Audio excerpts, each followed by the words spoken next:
Sin dinero expropiar los quiero, solo caza el lobo fiero, cabrón si no reprimes, lloverán adoquines. Billy el niño se fue sin castigo por el gobierno, protegido como tantos que son iguales, torturando a quien más vale. Tengo ideales y ni loco me traiciona. Bonsoir Pascal. Bonsoir. Pablo Hasél, rappeur catalan, notamment accusé d'apologie du terrorisme, et cette affaire commence à sérieusement embarrasser le gouvernement de Madrid. Eh bien oui, parce que ce n'est ni le plus connu, ni le meilleur, mais il faut bien le dire, il fait preuve d'un certain courage.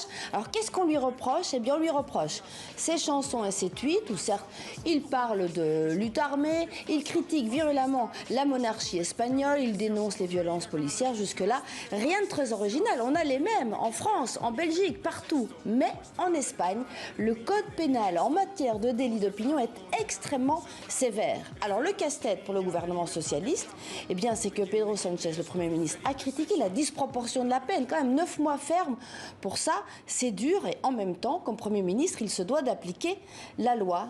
Or, évidemment, pour un gouvernement de gauche, incarcérer un artiste, c'est un peu compliqué. Je vous propose de faire le point avec notre sujet. Regardez.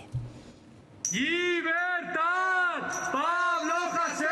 C'est ici, derrière les portes du rectorat de l'université de Lérida, que Pablo Hasél s'est barricadé avec ses partisans. Condamné à 9 mois de prison, notamment pour apologie du terrorisme, très en colère, le rappeur catalan n'a aucune intention de se rendre lui-même au commissariat. Je ne vais pas me présenter volontairement en prison, car face à une sentence aussi injuste, ce serait une humiliation indigne. Les policiers vont devoir venir me kidnapper pour m'emprisonner.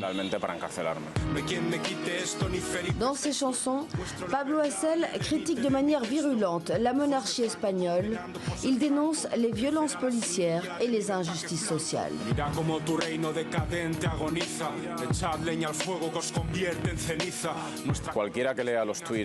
Tous ceux qui lisent les tweets et écoutent les chansons pour lesquelles j'ai été condamné à la prison constateront que ceci reflète la réalité, que je raconte des faits avérés, publiés dans la presse nationale et internationale. Donc je vais être emprisonné pour avoir dit la réalité. En Espagne, le délit d'opinion est très sévèrement puni. On l'a vu notamment lors des poursuites contre les indépendantistes catalans. La condamnation du jeune rappeur a suscité plusieurs manifestations et une tribune signée par 200 artistes, dont Pedro Almodóvar, qui compare l'Espagne à la Turquie et le Maroc. Pour le gouvernement socialiste, allié à la gauche radicale, cette affaire est une véritable épine dans le pied. Confrontés à leurs propres contradictions, les autorités ont promis de revoir le code pénal.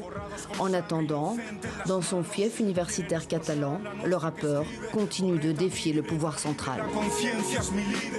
Et vous nous tiendrez au courant, Pascal, de la suite de cette affaire. Retour en France avec une exposition très originale du Mucem à Marseille qui revient sur les objets du confinement. Et oui, elle s'appelle « Vivre au temps du confinement » et c'est une exposition participative. Le Mucem a demandé au public d'envoyer des objets qui évoquaient le confinement. Alors, je vous ai choisi quelques exemples. Regardez, ces billets de spectacle annulés envoyés par Isabelle, retraitée, et qui ne va pas demander le remboursement de ces spectacles parce que c'est sa manière d'être solidaire avec les artistes. Regardez encore ce mini-musée construit en carton par Arsène, 11 ans, qui fait visiter ce musée à sa famille avec des petites œuvres exposées. Il y a également ce calendrier des jours confinés avec la vie au ralenti et toutes ces petites tâches. Et puis le dernier que j'adore, vraiment, une petite Madeleine qui regarde par la fenêtre. C'est la Madeleine de Proust, cette époque où le mot Covid n'existait pas. Merci beaucoup, Pascal, voilà, pour cette exposition au Mucem.